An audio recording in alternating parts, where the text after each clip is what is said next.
Hey everyone, so before this video starts, make sure to hit that like and subscribe button and also comment down below what other suggestions you'd like me to do next. It's the first day of school, and Alvin's doing everything in his power to avoid going, cause school is the literal worst nightmare every kid could ever imagine. Theodore unintentionally tells David of Alvin's hiding spot, which is a grudge Alvin will probably hold against him for the rest of the episode. Alvin then tries to hide in a pile of dolls that are exactly him, cause what other kid would become a musical sensation and not want to buy every version of himself he can?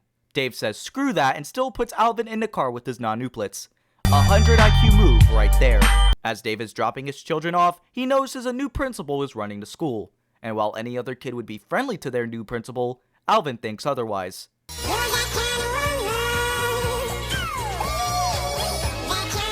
I'm sorry, but you make KSI look like the second coming of Mozart. The first thing Alvin does as soon as he arrives is to try to rizz up his new principal.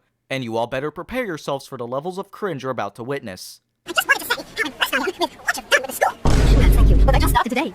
So humble. I love it. Speaking of love, I love to be your assistant. Well, that's very sweet, but I already have an assistant. Alright, well, maybe I can show you around town. Yep, this 8-year-old kid just tried to ask his principal out. And I thought Dewey exposing himself in School of Rock was the cringiest thing I've ever seen. And no, I'm not a licensed teacher, but I have been touched by your kids.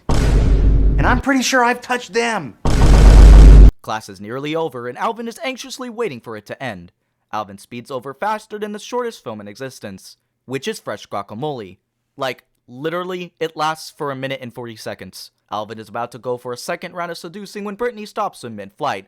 She reviews herself as the assistant, and Alvin does everything he can to see his one true love. Brittany actually tries to do Alvin a favor by stopping him, because if you're ever in a situation like this, which you most likely been banged too many times for you to think like that, friends will most likely be needed to keep you from turning into the next EDP. Except if his cupcake were to pick him up instead. Also, Alvin would play the cupcake, by the way.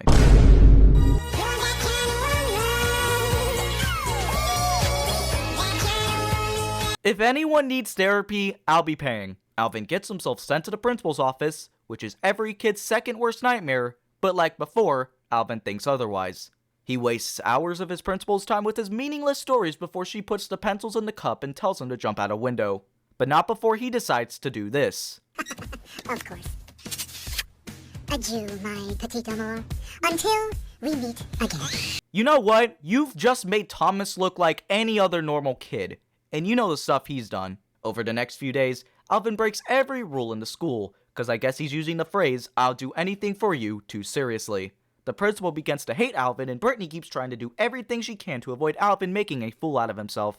Eventually, Dave is called in and Alvin gets suspended, which is relieving at first, until you know that suspensions are temporary. Also, I guess Leo's in the show? All grown up? I guess he found out who Caillou really was. Alvin can't believe his school has suspended him, but instead of telling Dave why he got suspended, he says they are taking his education away from him, which I call BS. Dave tells Alvin to screw off and do his homework, cause even he is starting to develop PTSD due to the possible reality of Alvin becoming the next Diddy. Free your mind.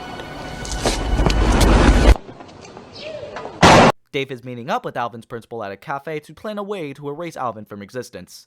Alvin sneaks into the back of Dave's car as Dave drives off. You can't expect this school to discipline a child that has no rules at home. Or expect him to have a father that looks like Bruce Wayne's son. Alvin tries to overhear on their conversation, but ends up falling into principal's soup. Gross. Despite Dave's attempts to gain everything under control, Alvin snaps the moment he hears the word love. This is when Alvin realizes the principal is married, which even if she wasn't, you don't just go around and try to rizz grown women, especially your principal. Alvin makes it up to his teacher, Mrs. Smith, who is probably the most relatable character in this whole show. Alvin makes a promise to himself that he will never love again. That promise is immediately broken when he sees a woman walking her dog. The episode ends as we go straight back to square one, and if Alvin keeps on this trend, he'll most likely end up messing with the wrong person.